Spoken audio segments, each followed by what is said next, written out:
밖에서 바라보는 날카로운 시선, 외부자들 지금 시작합니다.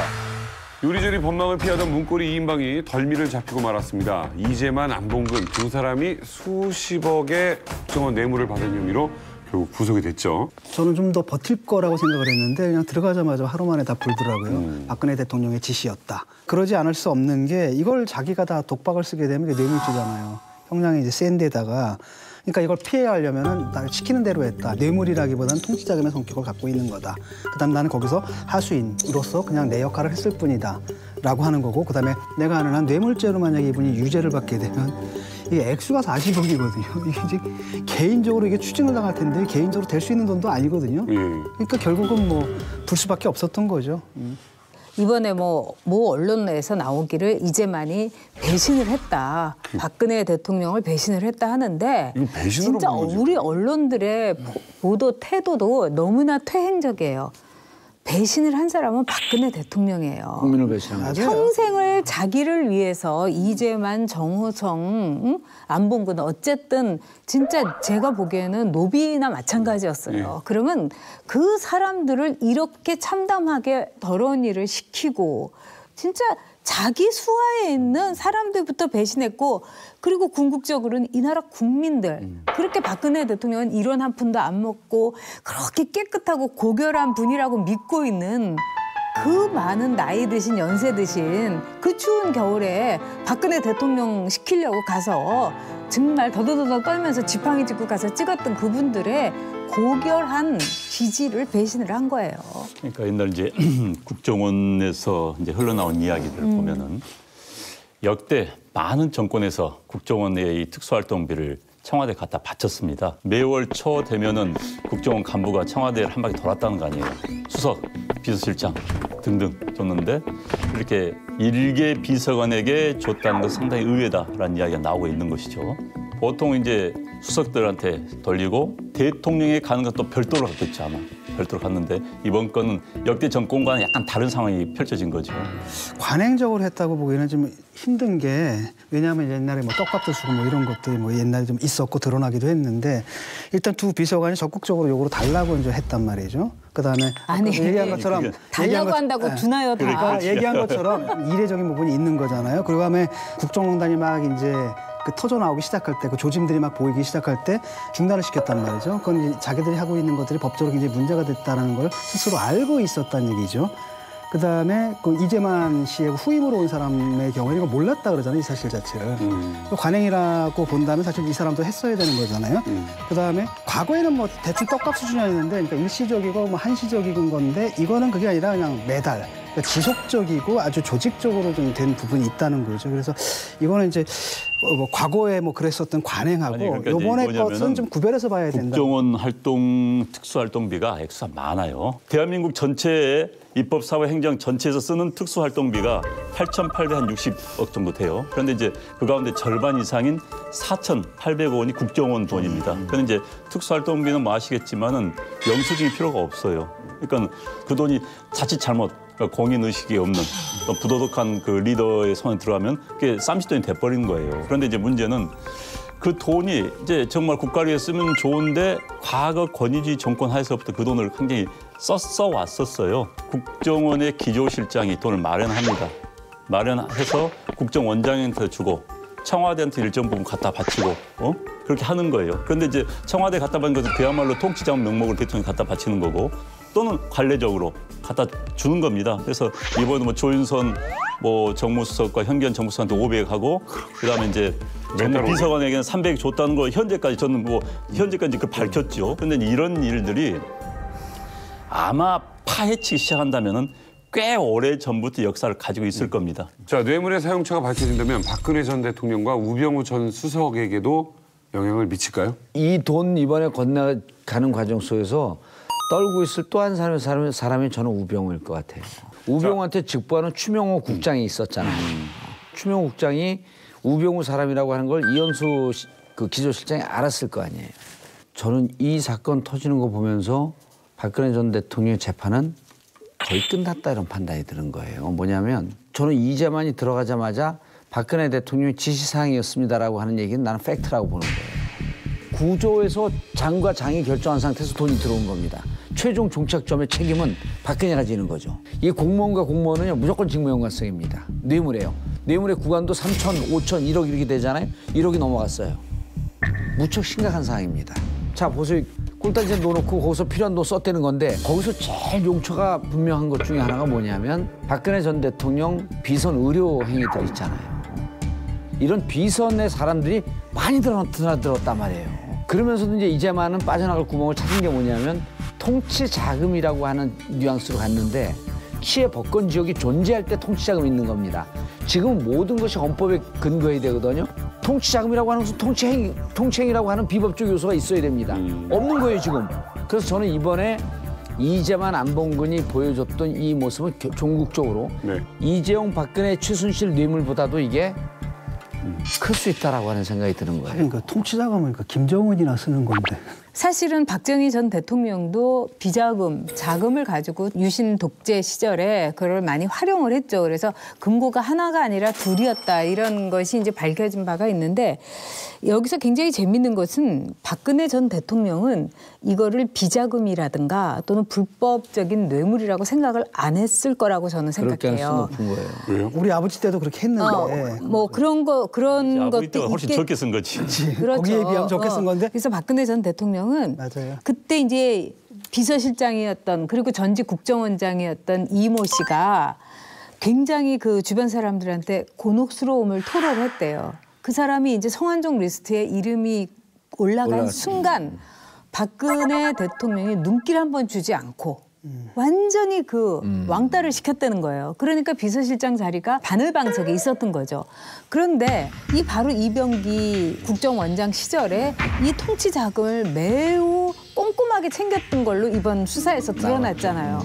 그러면 이병기 그 국정원장이 국정원에서 보낸 자금에 대해서는 정말 아무런 죄의식이라든가 뇌물이라고 생각하지 않고 그 대신 남이 받은 성완종 리스트에 뭐 받았다고 여겨지는 그 돈에 대해서는 너무 더러워, 너무 지저분해 이렇게 보는 이중적인 시각이 있는 거예요. 그래서 저는 박근혜 전 대통령이 후보 시절에 굉장히 돈 문제에 대해서 나름 깨끗하고 아주 관리를 하려고 굉장히 노력한 건 사실이에요. 네. 근데 그것이 청와대 들어가서는 왜 돌변했는가? 청와대는 나의 집이고 이 나라는 나의 나라고 그리고 이 나라의 모든 돈은 그냥 내가 써도 되는 돈이다. 네, 이렇게 곳간. 생각했기 때문에 그럴 거예요. 일단 비자금이 조성해야 된다는 건 잘못된 거예요. 대통령 비자금을 쓴다는 건 잘못된 거죠. 그동안 역대 많은 대통령들이 비자금을 조성해 써왔었어요. 예전에는 이제 대기업이었잖아요. 그게. 기업에서 옛날에 네. 전두환 대통령 같은 경우는요. 장관을 끝마치고 이제 이임 인사하러 갑니다. 청와대 마지막으로. 자, 임기 끝마쳤습니다. 하면 봉투를 내미는데 그때 돈으로 2억 3억씩이 들었다는 거예요. 전별금을. 전별금으로. 그런데 그 다음 대통령 때는 공이 하나 빠지다는 거 아닙니까? 그래서 그리고 이제 그래가지고 원성을 쫓아나지. 그 다음 대통령부터는 없어진 거예요, 사실. 역대 독재 정권 하에서는 그런 식으로 썼고 그 비자금이 또 어디에 쓰느냐? 야당에 또 흘러 들어갑니다. 야당 의원들한테 용돈을 많이 흘러 들어갔어요. 과거에 그 비자금들이. 그런데 이제 상상도 못 그 하는 이후에 이제 권위주의 정권이 끝나고 YS 때부터는 이제 없어진 걸로 알고 있어요. 상당히 그리고 그때는 이제 큰 변화가 의미에- 있었죠. 네, 그런 의미에서 이제 그때는 기업에서 돈을 갈취해 온 거죠, 갈취해서. 그러게. 예. 기업에서 했는데 국가기관으로 바뀌 그 후로는 이게 안 되니까는 이제 국정원에서 이 특수활동비는 영수증 안 쓴 돈이니까 다시 그때부터 이제 국정원과 청와대는 권력 관계에서 밀접하니까 국정원에서 돈을 만들어서 조금씩 갖다 준 걸로 그렇게 알고 있어요. 어떻게 이럴 수가 있습니까? 근데 그 조윤선 씨는 내가 이해가 안 가요. 왜요? 매달 500만 원 받았잖아요. 이게 돈이 없는 분도 아니고 아, 그 돈 있는 사람 더 받는다 그러잖아요. 그래서 돈이 있는 거라니까. 월 500씩. 근데 이게 그 건이 형사건이 아니에요. 포괄일제예요. 그 뇌물을 주는 시점부터 끝까지 지속적으로 그 자기 직위에 있을 때 뇌물 받으면 이게 2년이고 3년이고 연결이 되는 거거든요. 그리고 총액은 그거로 들어가는 거예요. 난 조윤선 장관 이번 빠져나가기 힘들 것 같아요. 근데 이게 뭐 정말로 그 국정원을 좌지우지할 정도의 권력이 있었을까? 그러니까 그런 문제가 아니고요. 그런 문제가 아니에요. 돈은요. 네. 주는 사람이 권력을 갖게 돼요. 주는 사람이 권력을 갖게 돼요. 받은 사람은 그 사람의 노비가 되는 거예요. 그렇죠. 그리고 이번 사건의 포인트는 이현수, 안봉근, 이재만으로 가면 안 된다니까요. 이 사람들은 이 구속이에요. 사람들은 거기 구속된 행동대원이고 시키는 대로 움직였던 사람들이 그러니까 박근혜 전 대통령과 국정원 사이에서의 지시와 수능의 이 고리가 만들어지고 난 다음에 네. 그 밑에서 돈을 흘러간 거예요. 근데 그 두 사람이 배달료는 착실하게 챙겼을 거라고 나는 확신을 해요, 거의. 그러니까 알아서. 아파트 네. 야, 13 그리고 아파트. 그 과정을 보면은 참으로 퇴행적인 것이 그동안 정부에서는 맨날 5만 원 지폐 찍어 놓으면 어디 갔느냐고 하면서 계속 국민들한테 뭐라고 했는데 정작 007 가방에다가 5만 원 지폐를 쫙 채워가지고 또 CCTV 다 달아놔야 된다고 하는데 CCTV 없는 북악스카이의 어스름한 구석에서 이 007 가방을 전달을 했다는 거 아니에요.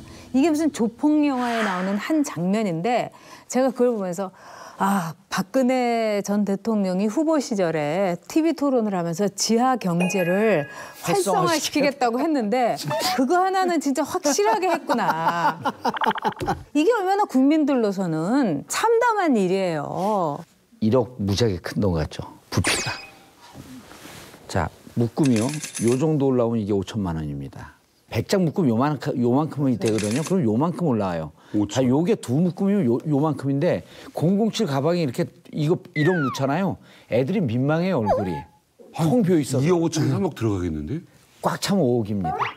007 가방에. 그러면 더 들었다는 얘기. 그래서 저는 지금 1억 이 얘기 나온 거는 아직 검찰이 공식적으로 얘기 나온 거 아니거든요. 1억 정도씩 이렇게 받았다라고 하는 게 지금 기사 쓴 거예요. 돈 액수가 이걸 넘어갑니다. 이 돈 결제를 누가 했을 것 같아요? 금고 있잖아요. 그럼 박근혜 대통령이 이렇게 주판을 두들기면서 자 이거 거기 가서 그 주사 아줌마 오면 주세요. 누가 주세요? 근데 그거 이랬을 할 수 것 있는 같아요? 사람은 한 사람밖에 없어. 한 사람밖에 없잖아요. 최순실이 이 돈의 용처를 다 결정을 한 거란 말이에요. 이런 구조적 국정농단 플러스 이렇게 그럼 최순실이 그 들락날락하면서 국정농단 할 수 있는 실탄이 여기서 다 나온 거예요. 이렇게 보고 검찰은 들어갈 거라고 보는 거지. 아니 그리고 뭐 주사 아줌마 누구한테 했다 하더라도 어쨌든 그 청문회에서도 나오지 않았습니까? 그 직접 주사를 놓는 거를 의사가 가르쳤다고요. 박근혜 대통령한테 그렇게 증언을 했잖아요. 자기가 주사를 놨을 정도면은 주사 아줌마라든가 뭐 기치료 아줌마라든가 이런 사람한테 주는 돈은 푼돈이었을 그렇죠. 거예요. 왜냐하면 그리고 40억이란 말이 나온 박근혜 것만. 대통령이 뭘 그렇게 봉투 돌리고 하는 사람도 아니고 누구한테 고맙다고 하는 사람도 아니에요. 그렇기 때문에 제가 보기에는 돈을 자기가 직접 만지는 거를 박근혜 전 대통령 후보 시절은 물론이고 대표 시절 때도 안 했어요. 안 해봤을 안 했어요. 그래서 그냥 돈을 스쳐가게만 하면서 쓱 보면서 끝까지 모른 척 그렇게 해야지 자신이 안전하기 때문에 그래서 이 점에 대해서도 나중에 이제 재판이라든가 그런 과정을 보면은 나는 진짜 몰랐다 이렇게 나올 수 있어요. 자, 요즘 정치권에서 내로남불이라는 말이 유행인 것 같습니다. 상속세 쪼개기 등 논란에 휘말린 홍종학 중소벤처기업부 장관 후보를 두고 야당은 내로남불의 전형이라면서 총공세를 펼치고 있죠. 안 되고 그래갖고 박성진까지 온 게 앞에 26명을 네. 그 안 검증을 됐고. 하고 27번째고 안 됐잖아요. 네. 그리고 쭉 하다가 이제 중간에 무슨 일이 있었냐면 박영선 의원, 네. 그다음에 윤호중 의원 여기 그 거명이 됐었어요. 네. 근데 이제 당에서 반대했다는 거예요. 네. 이분들 가게 되면 큰 문제 없이 갔을 터인데 현역이 현재 4명이 장관으로 들어가 있거든요. 예, 예. 그 현역 의원들이 너무 많다. 예. 그러면 이제 당내에서 누구는 되고 누구는 안 되는 이상한 프레임이 만들어지면서 당내 분란의 요지가 있으니 예, 예. 당내에서 반대했다는 겁니다. 두 분 중에 하나 가는 거를. 그러다 보니까 또 밀리고 그래갖고 47번째 이제 홍종학 의원 전 의원이 왔는데 이렇게 얘기하잖아요. 법적으로는 하자가 없다. 근데 국민들 99%는 이런 그 상속세, 증여세 이런 증여세 이런 거 처음 보는 형태거든요. 그러니까 이미 국민정서법을 완전히 뛰어넘은 거죠. 그러니까 이제 이게 국민정서법 이런 데서 청와대가 자꾸 약간 궤변성 이야기를 하니까 더 비판이 큰 거예요. 그러니까. 청와대가 뭐 이것은 뭐 절세 방법이다, 합법적인 절세 방법이다, 뭐 국세청도 국세청도 추천하고 이것을 뭐 있다, 추천하는 뭐. 방법이다. 이런 이야기를 왜 하는지 난 그렇게 모르겠어요. 얘기하면 그러니까. 아니 그러니까 그리고 청와대 고위 관계자라는 이름으로 기자들이 이제 여기에 대해서 기사를 쓰니까 기자들도 뭐 기사 쓰는 대로 사느냐 이렇게까지 나오는 거는 청와대가 굉장히 오만한 거죠. 문재인 대통령의 지지율만을 믿고서요. 그리고 이 홍 후보도 평소에 하던 말과 이 사람의 결과물, 그러니까 속과 겉이 달랐고 거기다가 매우 위선적이었던 거죠. 그러니까 이 사람들이 정말 말이나 안 했으면은 난 청와대에서 차라리 이렇게 했으면 좋을 것 같았어요. 그러니까 뭐 자꾸 변명하는 게 아니라 솔직히 변명의 여지가 없습니다. 우리도 고르려고 골랐는데 정말 사람을 못 고르겠습니다. 좀 요번만 한 번만 좀 봐주십시오라든지 이렇게 읍소를 한다라든지 라고 한다면 상당히 국민들이 말이야 그냥 오케이 뭐 맞득지 않다라도 오케이 할 여지는 좀 있는데 그게 아니라 뭐 아니 뭐 그게 뭐 절세고 뭐 자꾸 이렇게 핑계를 대고 하니까 그게 더 열받게 만들거든요, 사실은. 지금 청와대로서는 그렇게 읍소를 할 수가 없어요. 절대로. 홍영학 후보자의 경우에는 스스로의 자신들하고 도플갱어가 되는 쌍둥이 같은 점이 있거든요. 국민들한테는 집 사지 말라고 하지만 청와대에 있는 사람들 다 두 채, 세 채씩 집 있어요. 그러면서 뭐라고 하는지 아세요? 집이 안 팔려서 못 판대요. 싸게만 내놔봐요. 살 사람 그득해요. 또 뿐만 아니라 자기 아이들 자사고 특목고 다 나왔어요. 그러면서 그거 다 없애겠다고 하는 거예요. 한국 사회에서 사실 자사고나 특목고에서 정말 머리 좋은 애들이 들어가가지고 계층 이동을 할 수 있는 그런 통로이기도 해요. 교육이야말로. 그러면 너는 하지 말고 나는 이미 다 했다. 우리는 다 완료했으니까 오케이. 이런 식으로 될 수 있는 거예요. 그렇기 때문에 절대로 읍소하지 않을 겁니다. 물론 불법은 아니라고 할 수 있어요. 그러나 일부에서는 이것도 탈세다 이렇게 탈세라고 보는 볼 수도 거죠. 있는 부분이 있습니다, 분명히. 편법이지. 그래서 안철수 의원이 뭐 혁신적인 절세 방법이다, 창의적인 절세 방법이다 이런 이야기까지 했는데 불법이 아니다 쳐도 이건 부도덕한 거죠. 딸이 초등학교 때 8억짜리를 사실 그다음에 제일 난 놀란 게 어떻게 엄마가 초등학생 딸한테 2억짜리 그 서로 빚을 주고 차용증을 써주고 그다음에 이자는 임대료에서 나온 걸로 갚게 한다. 놀이로 한 게 아니라 진짜 잘 써있다는 거예요. 그래서 난 야 이거 참 그런 게 특이하다. 있어야지 그게 근데 아마 안 되니까. 참 아니 근데 그걸 떠나가지고 거기까지만 봐도 사람들이 야 진짜 해도 너무했다 이럴 판인데 또 이자를 깎아주는 재계약을 해요. 연장을 하고 그러면 애를 앞에서 놓고 그 애한테 사인이라든가 도장을 찍게 했을 거 아니에요. 그 부모로서 그렇게 할 일입니까? 그리고 이 홍정화 후보자가 맨날 했던 말이 뭐냐면 우리나라는 재벌들이 탐욕스럽고 처음에 세금 안 내고 이러는데 미국을 보라고 상속세 내야 된다고 워렌 버핏도 그렇고 막 이렇게 얘기를 한 거예요. 자기는 왜 안 내는 거예요? 그러면서 그러니까 이제 쌀 문제도 그렇게 또 외고 욕을 비난을 많이 했었죠. 특목고 폐지를 주장하면서 주장을 했었는데 본인 딸은 국제중학교를 보내고 그리고 그게 이제 1년 학비가 1,500만 원인가 1,600만 원이래요. 우리나라 제일 좋아요. 비싼 데죠. 거기에 뭐 자기가 임대료를 다 내니까 정말 장학금 안 받아도 될 정도로 그러니까 그 딸은 자기 돈으로 다닌 거네요. 자기 돈으로 다닐 수도 있죠. 그런데 저는 여기에 대해서 이 청와대와 민주당에서 한 얘기가 너무 웃긴 거예요. 자사고 뭐 특목고 다 없앤다 하면서 홍정화 후보자 딸이 국제국중을 다닌다니까 뭐라고 얘기를 했느냐. 제대로 교육이 되지 못하는 일반 중고등학교의 현실을 알지 않느냐. 야, 그건 진짜. 이렇게 누가 얘기를 그런 얘기를 했어요. 했어요? 당에서. 거기서도 그랬잖아요. 네, 애도 모를 거예요. 할머니가 손녀를 너무 이뻐해서 상가를 물려줬다고 나중에 했잖아요. 이제 그러니까 뭐 이뻐. 원래는 이런 이야기 했었잖아요. 그럼 우리 건강이 안 어머니- 좋으니까 그러니까 이제 건강이 안 좋아지시니까 빨리 상소를 해야겠다고 생각한 거예요. 네. 그래서 상소하려고 보니까 이제 딸이 둘이야. 나눠주려고 보니까는 세금이 너무 많아. 누진 때문에. 그러니까는 쪼개겠다 하면서 이제 절반 쪼갠 거죠. 그쪽은 안 쪼갠 것 같아. 다른 형제가는. 이쪽은 이제 쪼갠 건 아마도 경제학 교수의 뛰어난 세금 관련 지식으로 활용한 거 거의 아닌가. 그 신공이에요, 신공. 자, 홍종학 후보자의 인사청문회가 10일로 예정이 돼 있습니다.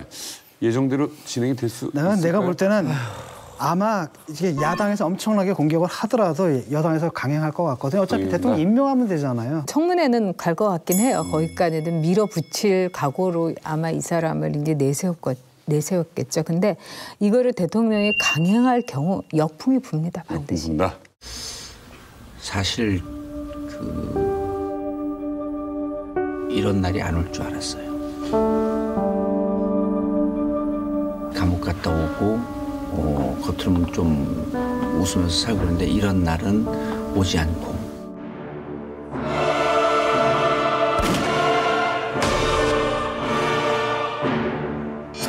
이런 날이 올 줄 알았죠. 조금 멀리 아주 지독한 근시예요. 본인의 재산을 찾아주겠다는데 얼마나 감사해요.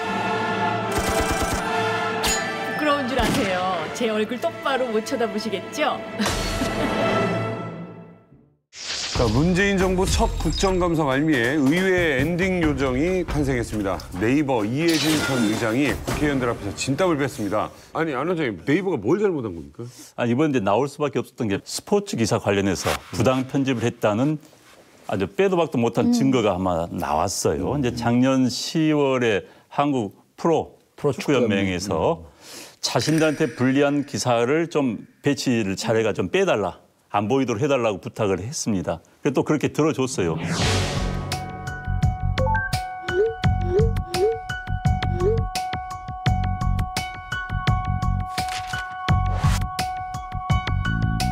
과거에 뭐 삼성에서 네이버에 부탁을 하고 압력을 해서 했다는 이런 썰은 있었지만 이번처럼 공개적으로 문자 메시지가 나온 건 처음이었거든요. 그러니까 네이버의 편집 문제, 인위적으로, 의도적으로 어떤 목적을 가지고 편집하고 있는 거 아니냐, 기사 재배치를 하고 있는 거 아니냐 이런 지적을 많이 받았었죠. 본인 이제 여기에 대해서 난 잘 모른다.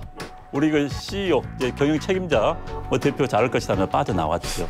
제가 이제 이번에 나와서 증언하는 걸 보고 저는 굉장히 실망을 했어요.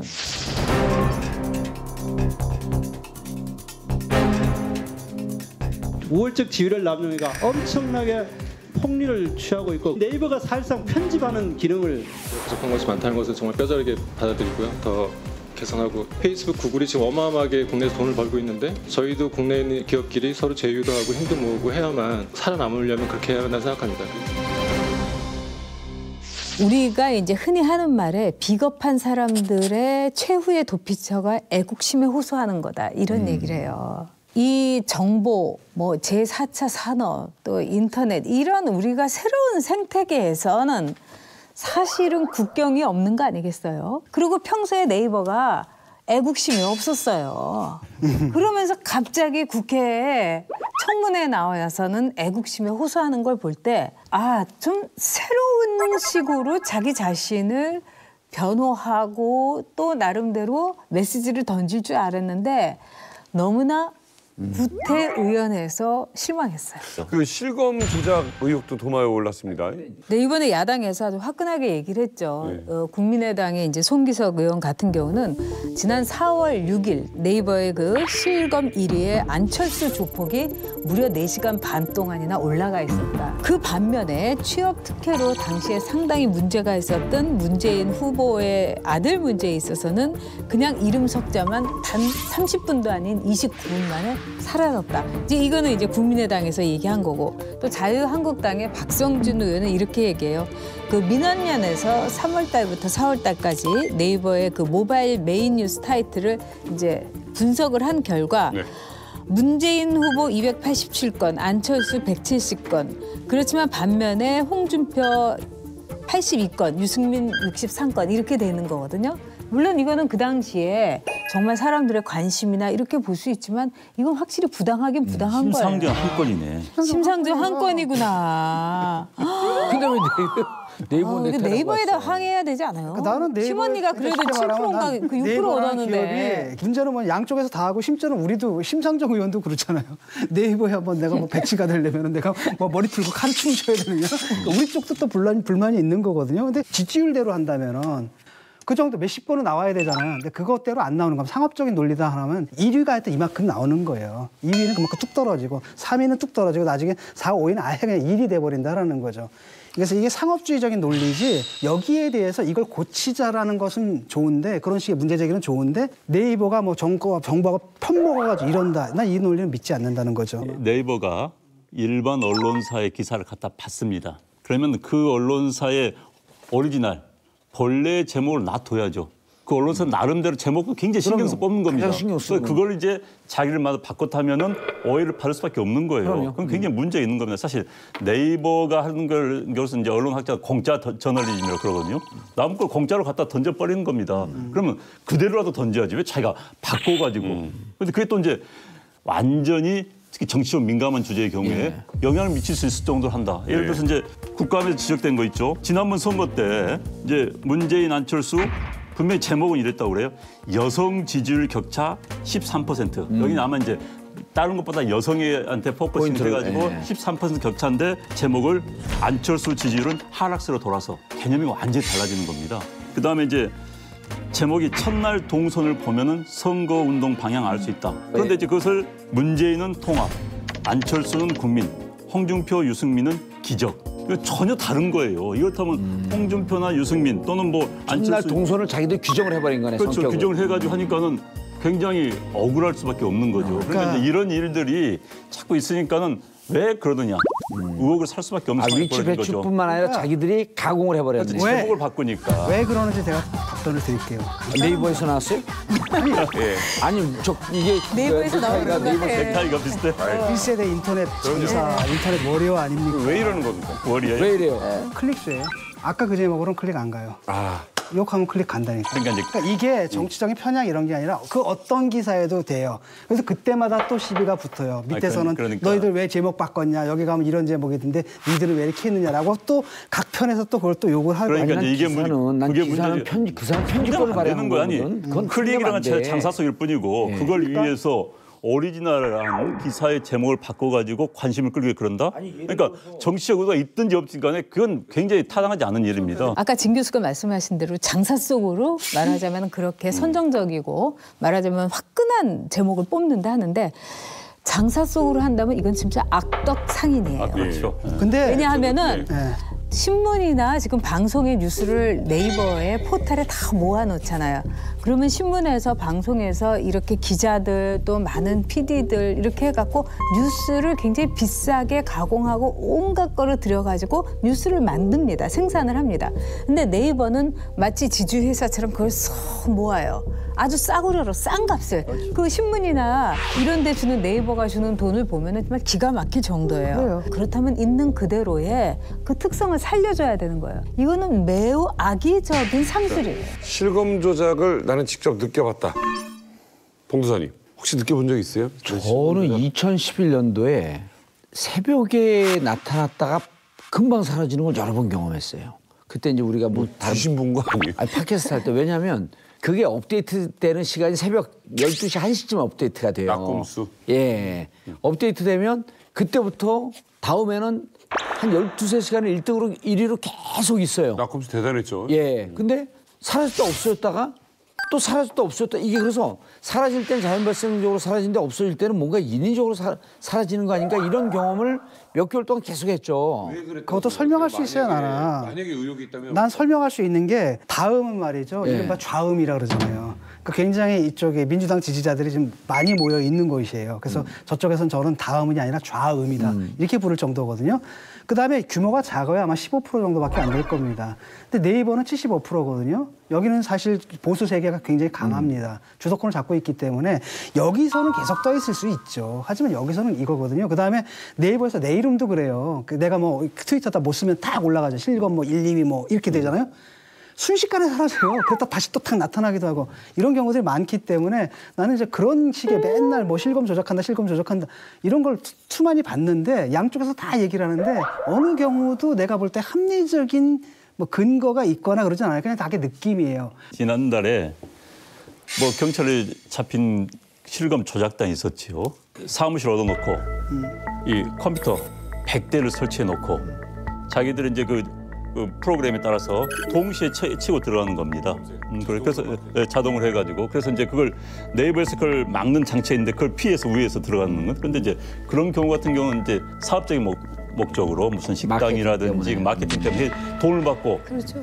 했어요. 그런데 이제 이런 식으로 이용한 사람 난 정치적으로 분명히 있다고 봅니다. 그 이제 그 실검 조작단은 그렇게 이제 그 모여서 하는 경우가 어찌 보면 조금 이게 다운 레벨일 수도 있는 그렇죠. 게 해킹 프로그램을 돌려갖고요. 이 좀비 컴퓨터를 수만 개를 씁니다.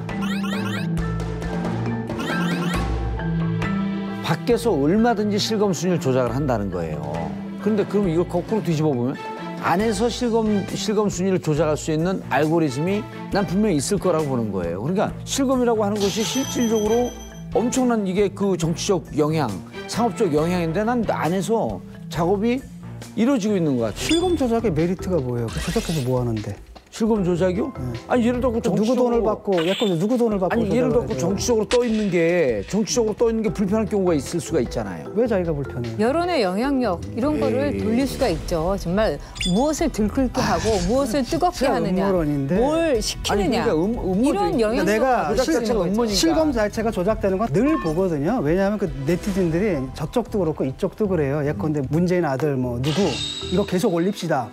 그래서 실검에 올립시다. 이건 인터넷에 가면 늘 보는 낱말들이에요. 그다음 조직적으로 움직입니다. 이쪽도 저기, 움직이고 저쪽도 움직이고. 시청자 여러분, 혹시 지금 이거 보고 계시면 외부자들이라고 한번 검색 좀 해주실래요? 예, 맞아요. 그거죠. 외부자들이라고 그런데 해줘서 제가 아니 궁금해서 그래요, 외부자들도 우리가. 네, 외부자들. 저는 다음에는 자꾸 뜨는데 네이버는 잘 안 뜬다고 그렇게 말하는 사람이 있어요.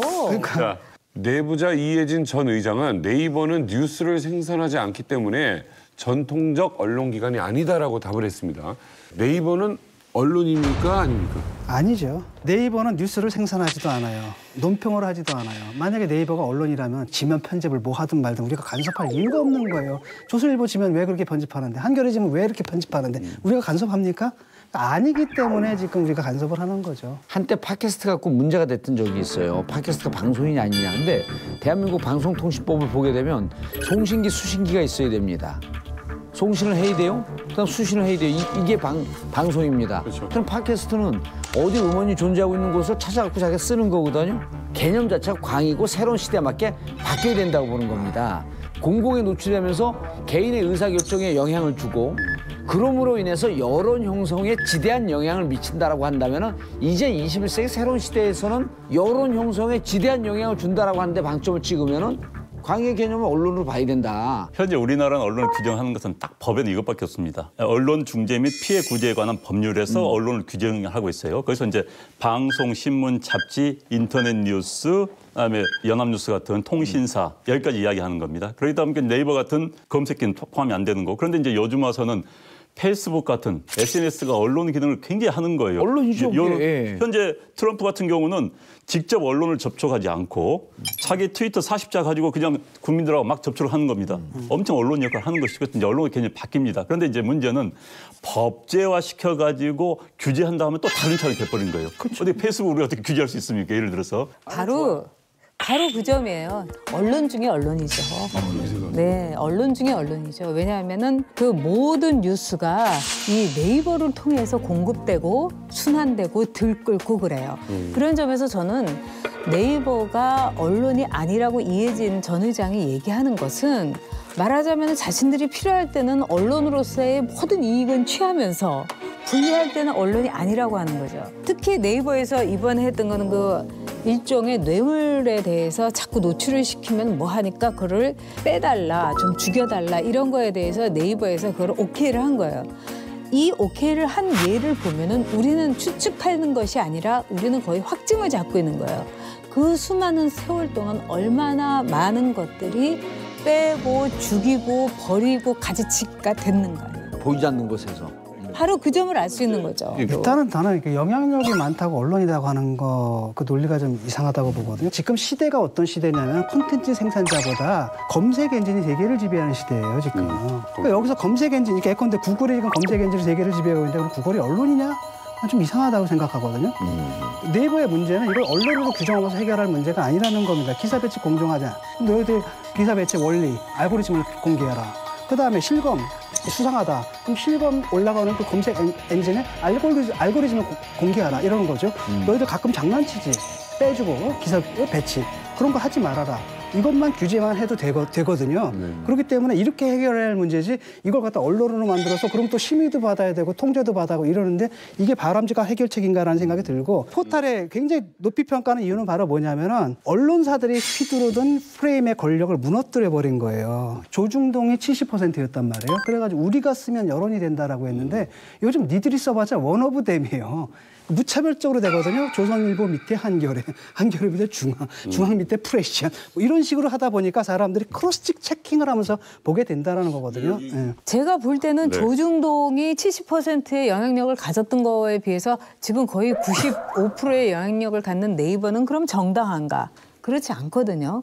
그 많은 자신들의 영향력이나 어마어마한 하나의 파급력에 대해서 네이버가 책임의식과 그 공정함이라든가 거기에 대해서 네이버가 자세가 돼 있느냐. 그거 아닌 거예요. 새로운 형태의 여론 형성의 장이 열린 겁니다. 그렇죠. 이게 순기능을 본다면은 실시간 검색어라든지 또는 뭐 피드백이 강하다는 측면에서 본다면 여론 형성이 즉각적으로 형성돼서 아주 중요한 장이 마련된 겁니다. 그럼 이제 이 장이 정말 우리 사회의 공론의 장이 돼야 되는데 그렇지 못하면 이게 부정적 영향이 더 커진 것이죠. 그래서 합리적이고 이성적인 의견들이 모아질 수 있는 장을 만들어야 되는데 그러기 위해서 이제 네이버 측에서 기본적으로 책임의식, 공적의식이 있어야 되는 거. 또 하나는 이 관련된 직원들이 나는 기본적으로 언론 교육을 받은 사람들, 기본적으로 소양이 있는 그런 사람들이 이걸 담당을 해야 된다고 봐요. 네. 우리 사회에 막강한 권한이 몰리고 막강한 영향력을 가졌거든요. 그럼 권한이 있는 곳에 그 구람수만한 똑같은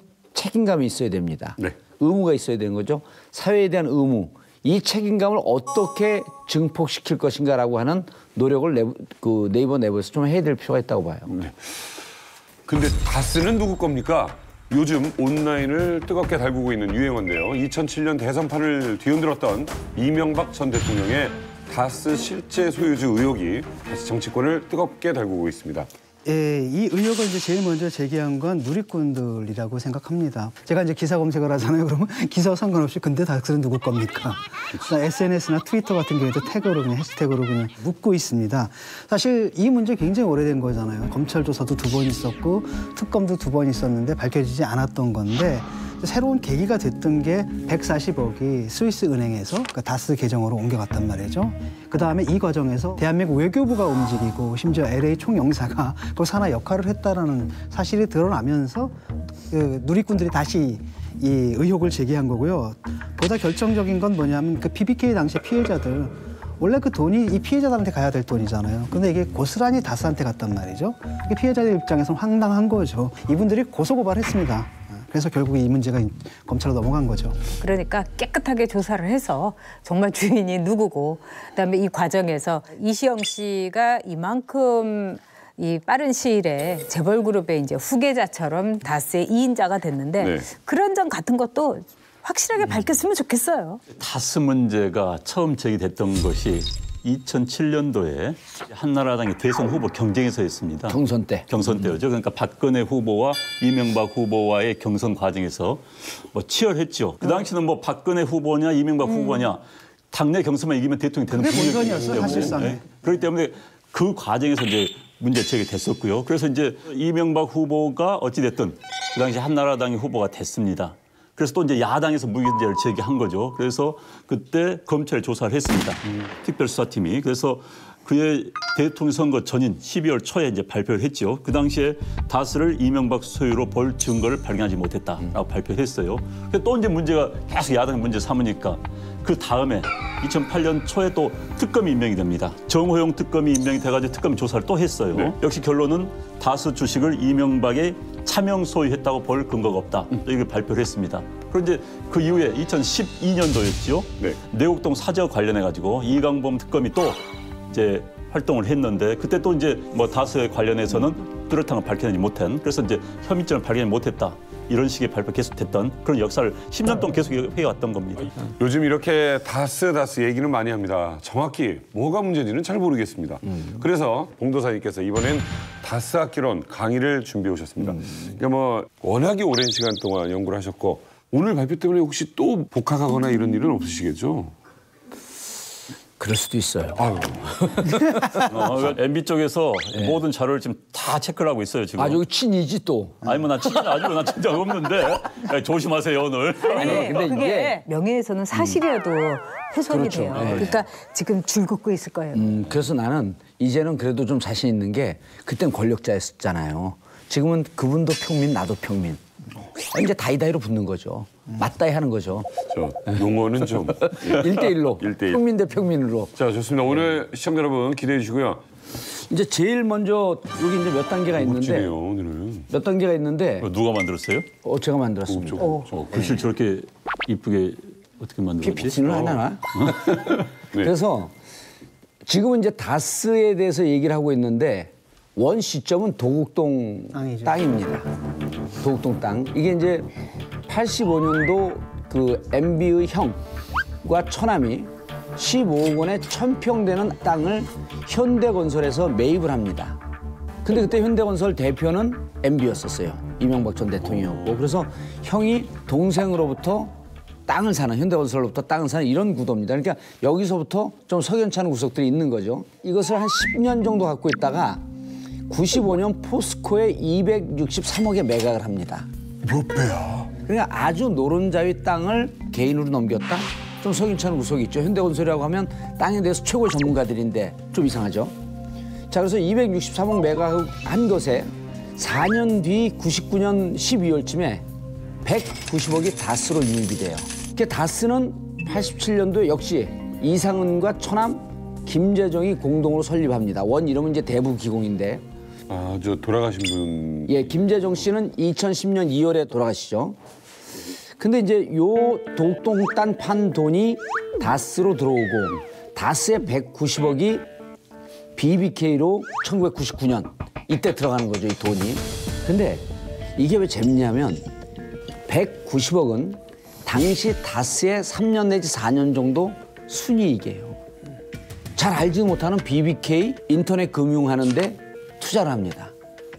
이때 이제 우리가 의혹을 제기한 게 제3의 인물, 누군가 실소유자가 돈을 이쪽에 넣으라고 지시한 사람이 따로 있을 것이다. 김경준 씨는 이때 우리 그 대한민국에 들어온 지 2, 3년밖에 안 된 아무 인맥도 없는, 물론 이쪽 투자 전문가라고 하지만 잘 모르는 사람이죠. 그래서 2000년 주가 조작 사건을 일으켜서 한 400억 내지 500억 정도, 5천 명에게 피해를 입히는 그런 일을 하고 2001년 12월에 미국으로 도망을 갑니다. 근데 나중에 이제 이 김경준 씨가 감옥에 있으면서 이때 투자됐던 돈 중에 50억은 미리 돌려주고요. 나중에 이제 10년이 흐른 다음에 2011년 2월에 다스의 140억을 반환하면서 문제는 불거지기 시작을 하는 겁니다. 그 얘기는 좀 이따 해야 돼요. 무슨 드라마 보는 것처럼. 이 얘기는 좀 이따 해야 돼요. 그래서 이거를 만약 반환하지 않았으면 이 다스 문제는 세상에 나오지 않죠. 190억을 투자했다가 예. 190억을 고스란히 다 돌려받은 거잖아요. 그렇죠. 그러니까 그 사건에서 피해를 본 사람들 중에서 이렇게 정말 전액을, 아니 아무도 돌려받지 못한 거 아니야? 한 푼도 돌려받지 못했는데 여기만 그것 한 푼의 손실 없이 190억을 고스란히 돌려받았거든요. 다른 사람들이 돌려받지 못한 게 아니고요. 5천만 원밖에 안 되는 작은 회사인데 이게 투자를 받아야 돼요. 그 투자를 아무도 안 하는데 이 190억이 들어가면서 이른바 낚싯돈이 되는 겁니다. 190억이 들어가니까 삼성도 투자를 하고 심택이라고 하는 회사도 투자를 하고 하나은행도 투자를 하고, 근데 이분들이 뭉칫돈을 투자를 해요. 이명박 전 대통령이 직접 다니면서 설득을 하는 회사들입니다. 여기 투자를 하십시오. 투자하십시오. 근데 나중에 2001년 12월에 김경준이 미국에 도망갈 때 도망가기 전에 지금 말씀했던 이명박 전 대통령과 연관되어 있어서 투자했던데 뭉칫돈들 이런 건 한 300억 정도를 다 돌려줍니다. 그래서 제가 그런 거예요. 착한 사기꾼이다. 소액 투자자들이 있어요. 5,200명. 개인. 이 사람들은 돈을 돌려주지 않고 도망을 갑니다.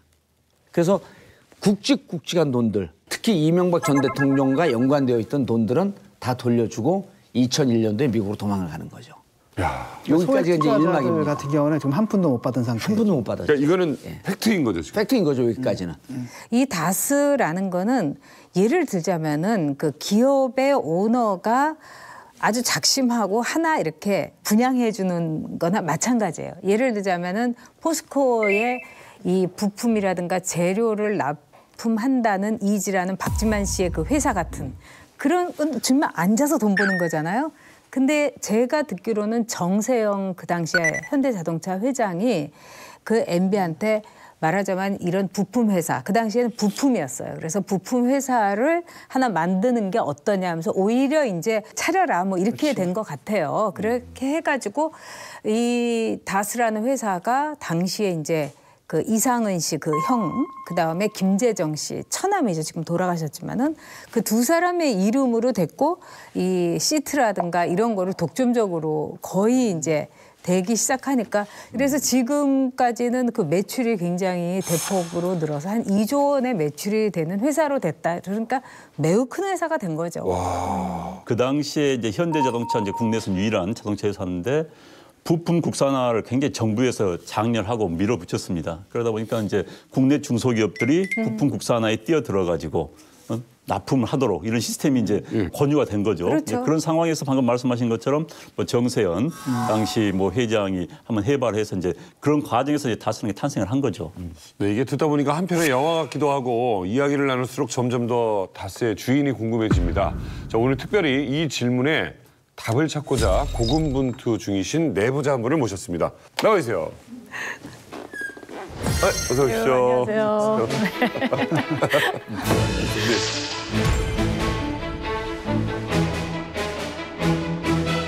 청문회 스타이자 주갤 여신 그리고 숨겨진 복라인 박영선 의원님을 모셨습니다. 자, 먼저 우리 외부자들 시청자 여러분들께 인사 부탁드립니다.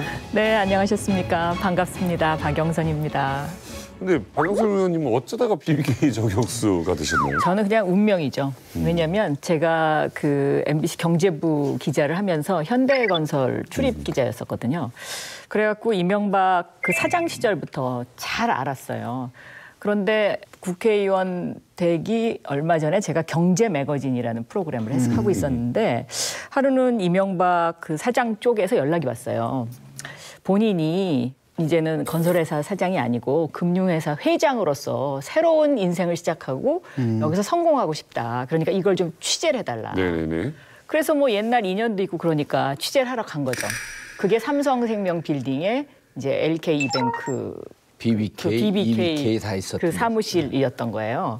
그래서 이제 거기서 취재를 다 했으니까 이거 뭐 본인이 만들었고 BBK는 그다음에 이제 이 김경준이라는 사람을 저한테 소개시켜 주는데 저는 이미 알고 있었어요. 김경준이 에리카 킴의 동생이라는 거를 이 사람이 천재고 응? 그 시세 차익을 가지고 이 사람이 뭐 1년에 26%의 수익을 낸다는 거예요. 26%? 이거는 좀 힘든 일인데 제가 이제 이런 생각이 들더라고요. 그러니까 저는 내용을 다 들었죠. 그리고 실제로 그 내가 세웠고 뭐 이런 것이 녹화한 테이프도 있었어요. 그랬는데 2007년도가 됐는데 2007년도에 이제 이 사건이 다시 불거졌잖아요. 이 내용을 가장 많이 아는 사람 중에 제가 한 명이었죠. 그렇죠. 그러니까 제가 안 할 수가 없게 됐죠. 그때 근데 그 방송 나갔을 거 아닙니까? 방송 나갔죠. 나갔고. 방송 나갔는데 이제 그 방송은 원래는 그것을 포커스를 한 게 아니고 이제 이명박 회장이 옛날에 현대건설을 그 당시에 살리느냐 죽이느냐 이게 이제 아주 경제계 최대 이슈였거든요. 그러니까 전직 회장으로서 현대건설을 이렇게 보고 있고 지금 이 사람은 이런 일을 하고 있다라는 이렇게 이제 두루뭉실한 얘기가 나간 거죠. 그러니까 내가 세웠고 뭐 이런 테이프는 원래 그 녹화 원본 테이프에 있었던 거예요. 근데 그러면 지금은 그 테이프가 있을 거 아닙니까? 그래서 아직도. 제가 2007년도에 그 테이프를 찾으려고 MBC에다가 연락을 했어요. 그랬더니 MBC에서 정말 이상한 답변이 왔는데 다른 테이프는 다 있는데 그 테이프만 없다는 거예요. 그래갖고 제가 너무 깜짝 놀란 거예요. 깜짝 놀랐는데 그 에리카 킴이 서울에서 출판 기념회를 했었거든요. 이명박 그 시장이 그 에리카 킴의 그 출판 기념회를 가는 화면이 있어요. 그 화면은 KBS가 갖고 있다는 거를 제가 알고 있었거든요. 그래서 이번에는 또 KBS에다 또 요청을 했어요. KBS에다 요청을 했더니 KBS도 또 똑같은 얘기를 하는 거예요. 그게 아침 방송에 나갔는데 그 테이프만 없다는 거예요. 야, 그거 어떻게 됐어요? 그러니까요. 그러니까 2004년도에 국회의원이 처음 돼서 제가 이 문제가 굉장히 이상하다고 생각해서 그 당시에 금감원에다가 자료 요청을 했었어요. 그랬는데 그때는 금감원에서 모르고 자료를 다 줬어요, 저한테. 근데 똑같은 내용을 가지고 2007년도에 자료 요청을 하니까 자료를 안 주더라고요. 그래서 제가 나중에 MBC는 제가 제 눈으로 가서 봤어요. 정말로 그런지. 그랬더니 정말로 그 테이프만 대출을 딱 돼 있고 그다음에 테이프가 반환이 안 됐고 누가 대출했는지도 기록이 남아져 있지 않고 대출한 걸로 날짜만 그때 이제 듣고 제가 또 다른 경로를 해갖고 저도 좀 찾아봐 달라 그랬어요. 없다는 거야 진짜. 근데 아무도 몰라 이 스토리를. 박영선 당시 기자가 취재했던 거는요 의미가 있는 게 일단 그 보도 나온 것도 쭉 이렇게 들어가면은 그 회사 간판인데 BBK, LK가 다 나옵니다. 그 맞아요. 화면에. 그리고 옆에서 이렇게 젊은 친구 왔다 갔다 하는데 그게 김경준이에요. 그까지도 보도가 나간 게 그림이 나와요. 근데 이제 거기서 뭐 내가 설립했고 어쩌고저쩌고 이런 거는 박영선 기자만 기억을 하고 있었고 그 화면은 안 나간 거로. 근데 그 원본 화면에 있는 거거든요. 예. 박영선 의원님도 합류를 하셨으니까 이제 본격적으로 다스 의혹을 해부를 해보도록 하겠습니다. 그 의혹의 근거가 뭡니까? 이게 이제 보면은 너무나 상식적으로 말이 안 되는 게 많잖아요. 또 굉장히 많은 의혹들이 있는데 뭐 대표적인 게 이명박 그 전 대통령의 아들인 이시영 씨가 다스의 지분은 거의 갖고 있지 않아요. 1%도 갖고 있지 않은데 중국 그 법인 4개의 그 장을 맡고 있단 말이에요. 8개 중에 4개. 그러니까 사실상 실소유주가 되는 어떤 길을 걷고 있다라고 해야 되나요? 그렇게 얘기할 수가 있겠고 또 지금 다스를 보게 되면 그 공동 대표인 분이 강경호 씨인데 이분이 이명박 대통령이 서울시장 재임하던 시절에 그 서울 지하철공사 사장을 역임했던 분이거든요. 측근이에요. 그다음에 감사도 또 신학수 씨인데 이분은 MB 정부 하에서 총무비서관하고 민정일비서관을 했던 분이거든요. 그러니까 자기 사람 갖다 안 친 거란 말이죠. 그다음에 이제 결정적인 게 다스에서 김경준에게 140억을 돌려받았단 말이죠. 이게 사실은 민간 기업들 사이의 분쟁이잖아요. 근데 여기 청와대가 왜 개입해요? 외교부가 왜 개입하고 LA 총영사가 여기 왜 개입하냔 말이죠. 이런 것 때문에 지금 여러 가지 의혹이 제기가 되고 있는 거죠. 그래서 다스는 누구 겁니까? 모르겠어요, 저는. 그러니까 정말 주인이 어떻게 보면 너도 주인이고 나도 주인이고 우리들의 다스일 수도 있다고 저는 생각을 해요. 근데 그 점을 우리들의 다수가 될 수 있는데 이것을 이명박 대통령의 다스다 이렇게 몰아가는 데서 검찰이 지금 대한민국 경찰이 4번의 수사를 했는데 그것도 하나는 한 번은 노무현 전 대통령 그때였고 그 당시에는 정말 세게 했죠. 아주 MB도 풍전등화 같은 관계 그 상황이었어요. 그렇기 때문에 저는 이번에 잘 됐다 이거예요. 그러니까 지금 이렇게 추정하고 확정적인 이건 없고 그런 것 같다, 그럴 것 같다. 그러니까 저도 답답해요. 저도 모르겠어요. 그러니까 확실하게 이번에 검찰이 밝히면 되는 거예요, 진짜. 그러니까 지난번에 이제 검찰에서는 2차례 검찰, 한 번은 노무현 정권 하에서 했습니다. 또 한 번은 이제 당선자 시절에 했었죠. 또 그리고 2012년도에는 대통령 그만두기 전이었나요? 그렇게 했었는데 어찌됐든 만약에 검찰 수사 잘못했다면 검찰이 벌을 받아야 되는 거고 또 국민적인 지탄을 받아야 되는 거고 만약 검찰 수사가 올바로 했는데 이렇게 한다면 뭐 국가적인 사실 힘의 낭비가 있을 수도 있는 거고 어찌됐든 그러나 이번 기회에 이 문제 털고 가는 게 낫다고 봐요. 어찌됐든. 그 MB가 92년도에 비례로 국회의원이 되잖아요. 그때 S일보에서 일면 톱으로 도곡동 땅은 151억 상당의 도곡동 땅은 이명박 소유, 차명 소유. 이게 일면 톱으로 나와요. 그리고 쭉 오다가 2007년도에 대선 앞두고 12월에 검찰이 수사가 들어가고 조사를 해요. 그때 이제 다스도 다스지만 도곡동 땅의 실소유주가 누구면 다 풀리는 거거든요. 근데 2007년도에 검찰에서 뭐라 그러냐면 제3자의 것으로 보인다. 그러면서 제3자는 누군지 밝힐 수 없다면서 검찰이 오히려 의혹을 증폭시켜버려요. 지금 갑자기 제3자가 등장하니까. 그럼요. 그러니까 이건 누가 봐도 검찰은 진실을 알고 있는 거거든요. 그 박영선 의원님께서 그 인터뷰에서 그렇게 말씀하시지 않았습니까? 뭐 캐비넷 속 그걸 까봐야 된다. 근데 그 캐비넷 속에 구체적으로 뭐가 있다고 지금 생각하시는 겁니까? 그러니까 지금 이제 공도사께서 설명하신 저 부분이 굉장히 중요한 포인트인데요. 그런데 이날 이제 그 수사 결과를 갑자기 중간 수사 결과를 발표합니다. 근데 보통 검찰이 중간 수사 결과 발표를 웬만한 사건 아니면 잘 안 하거든요. 더군다나 경선을 앞두고 있는데. 그렇죠.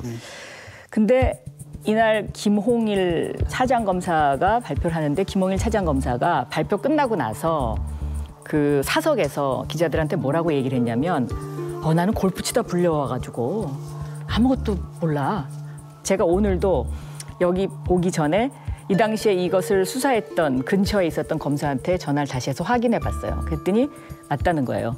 그날 아무도 이것을 발표하리라고 준비한 것도 아닌데 갑자기 발표를 하게 됐습니다. 그리고 이제 이때의 검찰의 발표문을 보면 도곡동 땅은 누구 것입니까? 하고 기자들이 막 묻지 않겠습니까?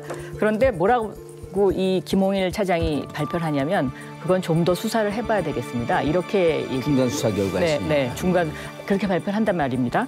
그러면 검찰이 제3자의 것이다라고까지 확인을 해준 것은요. 검찰 캐비넷에는 이거는 누구 거다라는 것에 자신들이 확신이 없으면 더군다나 국가 공권력인데 그건 그렇게 할 수가 없는 거죠. 그렇죠. 그 문건이 그럼 아직도 남아 있을까요?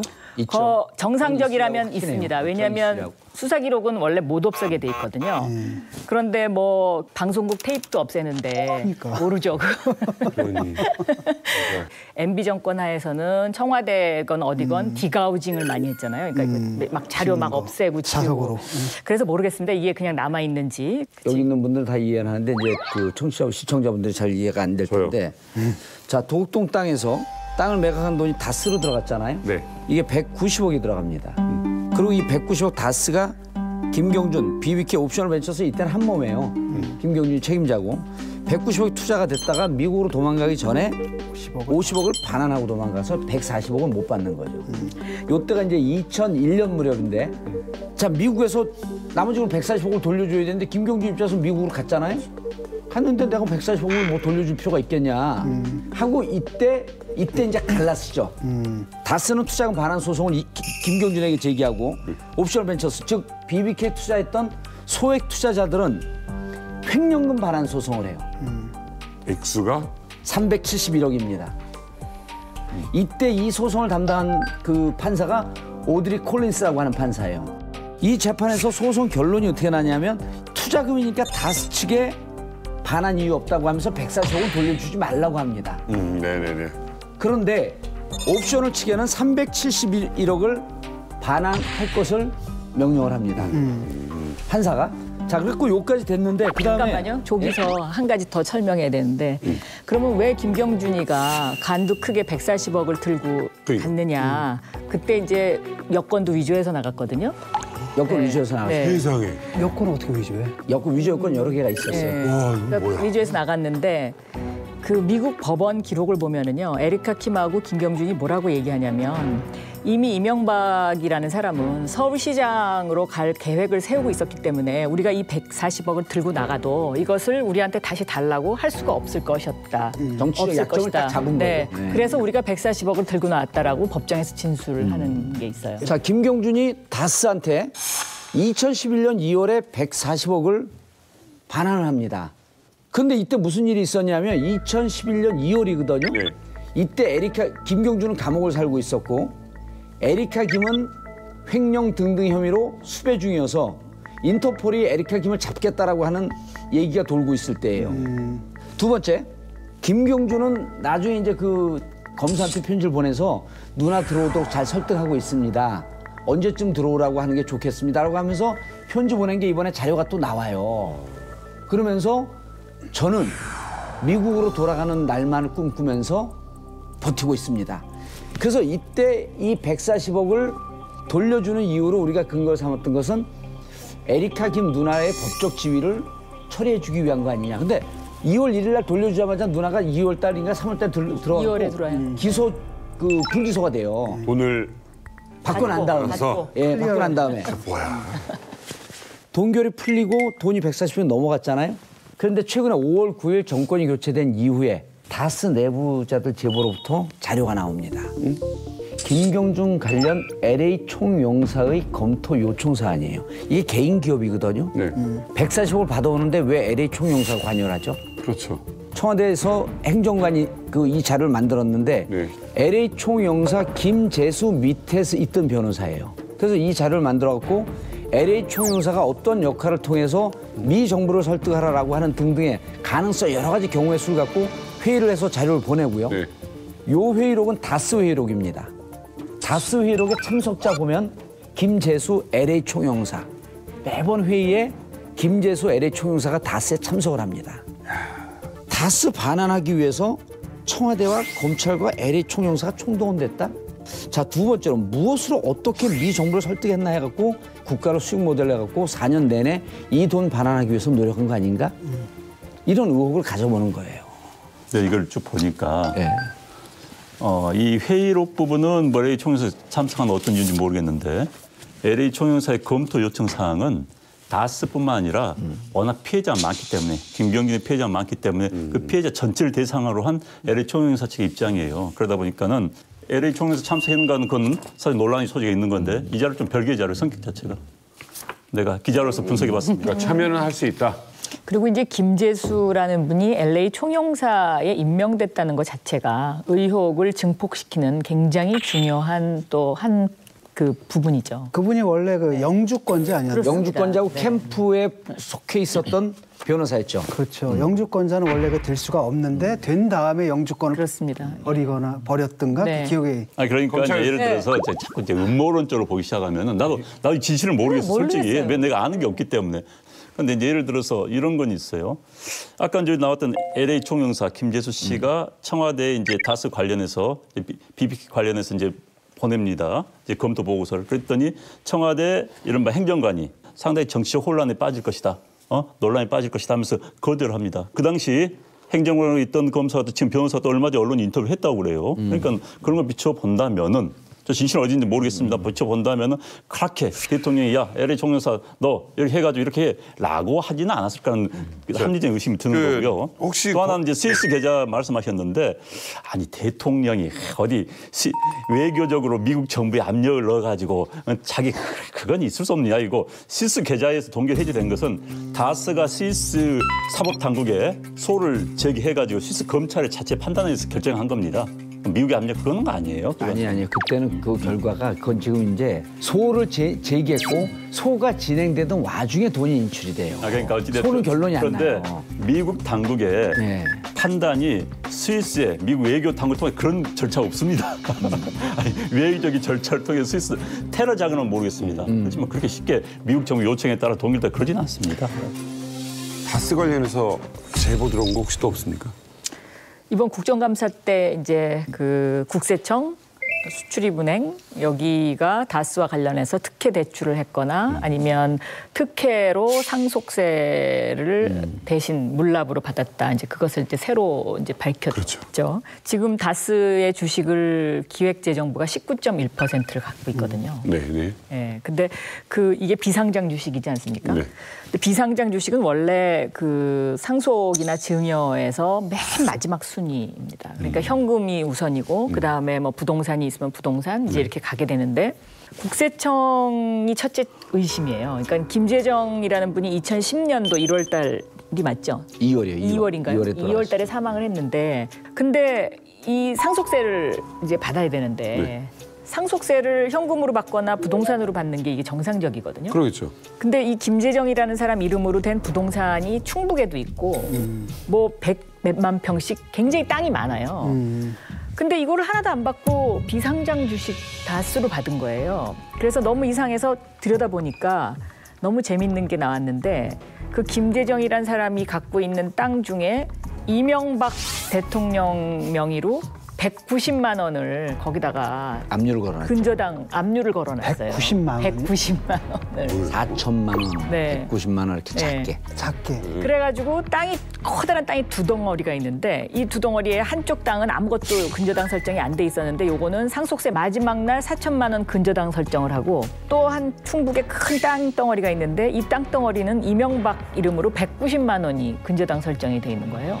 그래갖고 이 두 개가 비켜나요. 땅도 물납 대상에서 제외돼요. 그러니까 근저당 설정이 돼 있으면 이걸 팔 수가 없어가지고 아니 그 부동산은 압류나 이런 근저당이 설정되어 있으면 깨끗하지 않은 물건이니까 법적 분쟁이 되거든요. 그래서 안 피해요. 예. 그리고 그다음 순서를 건너뛰는 거예요. 그러니까 이게 명분상으로 그냥 그렇죠. 그런데 이제 액수가 190만 원이기 때문에 이거는 아무리 소송이 돼도 그렇죠. 국세청이 질 리가 없잖아요. 그러면 보통 그것을 물납으로 받죠. 그리고 대부분 다른 케이스에 다 그런 경우에 다 물납으로 받았어요. 근데 이거는 다 오케이 하고서는 비상장 주식 다스로 낸 거예요. 그래서 지금 정부가 이걸 19.1%를 가지고 있는 거예요. 근데 그 근저당을 설정한 시점은 어떻습니까? 근저당 설정한 시점이 1980년대예요. 그러니까 이명박 190만 원이 네네. 그때 된 거고요. 또 다른 4천만 원 설정한 것은 그 상속세 내는 마지막 날. 그러니까 이것도 이게 이상한 거잖아요. 이거 특혜해 준 거거든요. 그다음에 두 번째는 이제 수출입은행에서 돈을 대출을 해주는데 네. 대통령이 되기 전에는 60억밖에 대출을 안 받았어요. 그런데 지금 이게 10배로 뛰었거든요. 600억을 대출을 지금 수출입은행으로부터 받았어요. 근데 이 대출 과정에 있어서 이 대출을 받으려면 여러 가지 조건이 있는데 그 히든 챔피언 제도라는 게 있어가지고 거기에 이제 들어가야 되는 거죠. 히든 챔피언. 네, 히든 챔피언.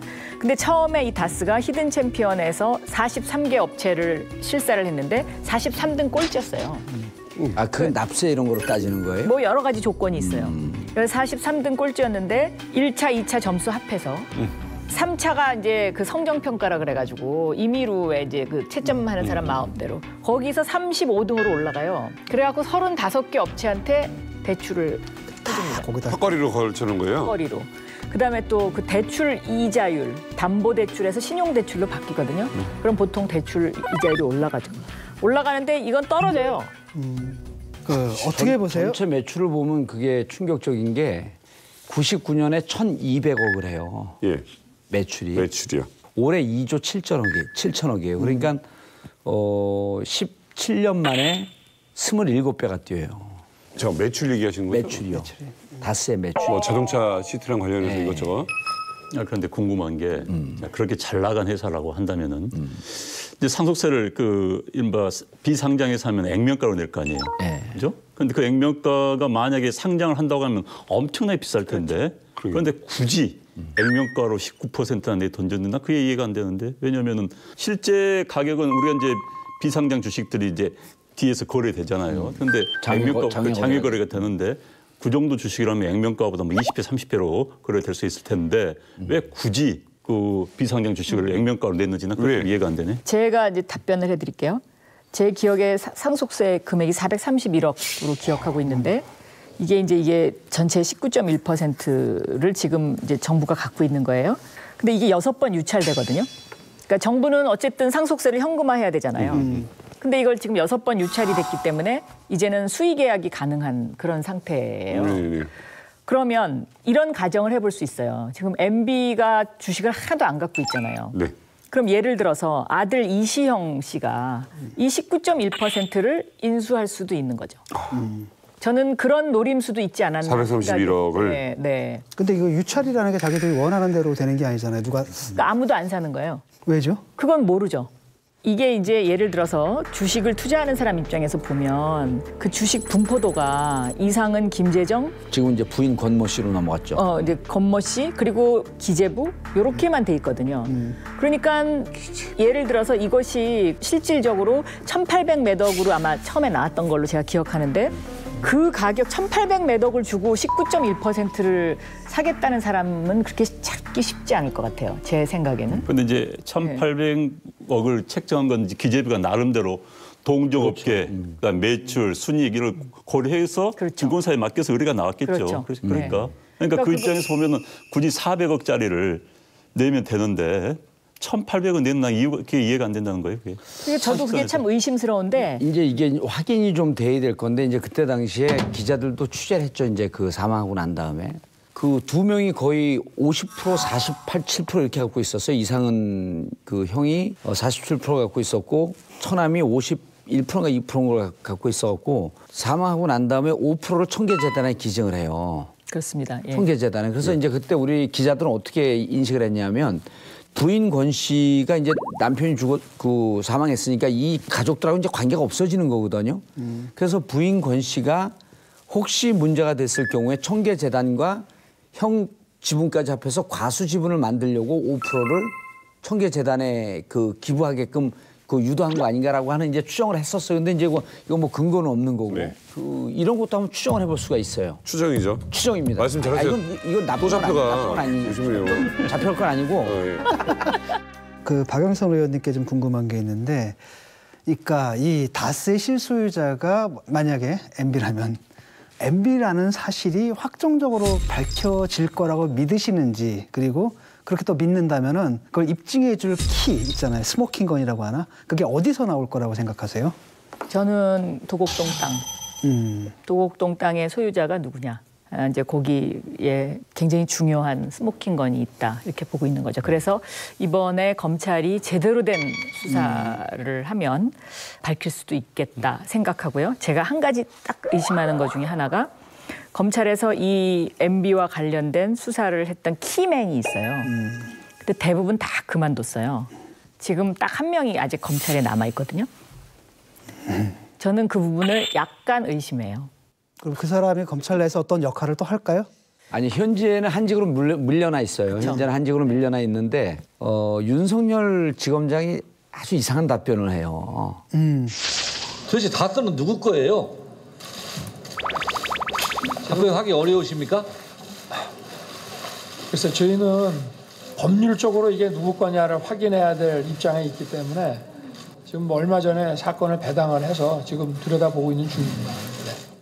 아니 이게 다스의 실소유자 수사 들어가겠습니다 이러는데 이게 예상 외의 답변이거든. 이게 무슨 법적으로 하자가 있는 것도 아니고 아니 다스의 실소유자 이거 수사 진짜 들어갈 겁니까? 그랬더니 뭐라고 답변하냐면 2007년도 8년도는 주가 조작의 공범인지를 수사했던 거고요.